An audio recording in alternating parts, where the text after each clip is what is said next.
Успеть все и сразу. Таким был девиз жизни Константина Васильева. У него было много друзей и единомышленников, которые встали рядом с ним, помогая воплотить в жизнь планы Кости. А их было много. Проект «Открытая ладонь» самый главный в жизни Кости. Благотворительную деятельность он начинал именно с этой организации. Мы потеряли не просто друга. Абхазия потеряла очень достойного сына, патриота, миротворца. Вот. Есть такой немецкий философ Гёте, цитата: «Скажи мне, кто твой друг, и я скажу тебе, кто ты». Костя являлся тем, кого можно было с поднятой головой гордо назвать, и тебе дали бы хорошую характеристику.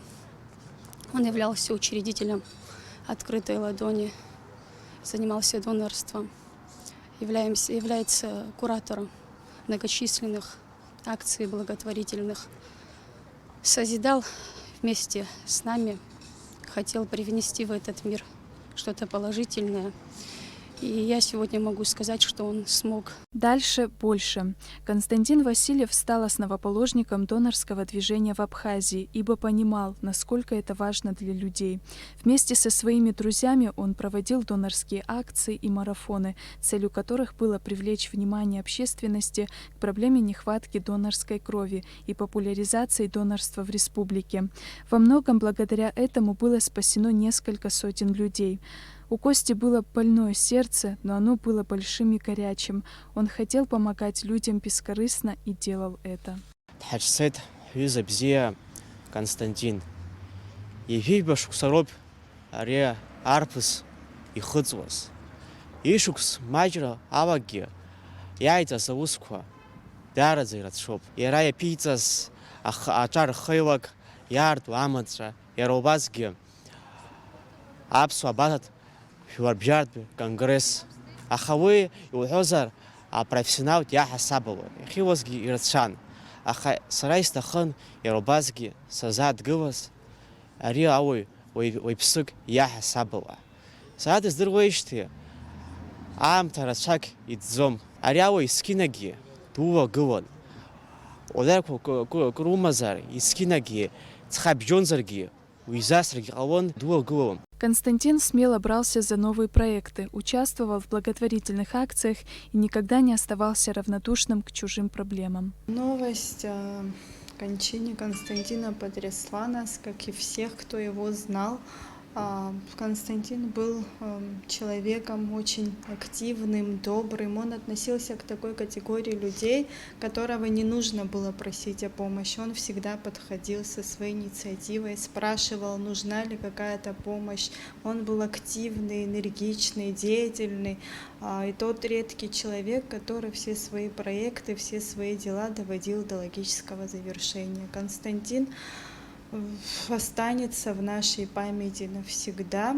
Я думаю, что те добрые дела, которые он делал, та помощь, которую он оказывал людям, она не будет забыта. Мы сохраним добрую память за его вклад в нашей жизни и в жизнь нашей страны. Константин Васильев Джинджоли так неожиданно, несвоевременно покинул нас. У него было очень много планов, очень много идей. Мы очень скорбим по нашему другу, брату, соратнику. Являясь человеком с активной гражданской позицией, Константин участвовал в молодежной и общественной жизни нашей страны.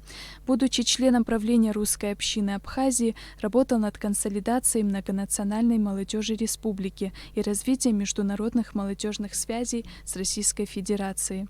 Любовь к культуре и чувство патриотизма связали его со Всемирным Абхазо-Абазинским конгрессом. В работе конгресса мы очень благодарны Косте именно за то, что благодаря его участию мы обрели целую команду молодежи с правильной гражданской позицией, молодежи, чье участие в нашей работе было цено именно вот таким здоровым, патриотичным, правильным настроем. Сказать, что мы опечалены, это, наверное, не выразить того, что мы сегодня чувствуем, именно потому что Костя умел быть вот не только там хорошим организатором, идейным вдохновителем, соратником, а еще и потому, что он обладал в человеческом измерении исключительными качествами. Это был очень искренний человек, всегда готовый прийти на помощь, не только в работе, но и вот в личных отношениях у нас выстроилась замечательная такая линия. Вот нам всего этого будет очень не хватать. За свою короткую жизнь Костя многое успел сделать. Именно успел, потому что знал сам, насколько коварна его болезнь. Но главное, что Костя оставил после себя. Много добра и света. Это то, о чем будут говорить его друзья, вспоминая о нем. Щезина Жиба, Тамас Чиковани, Абхазское телевидение.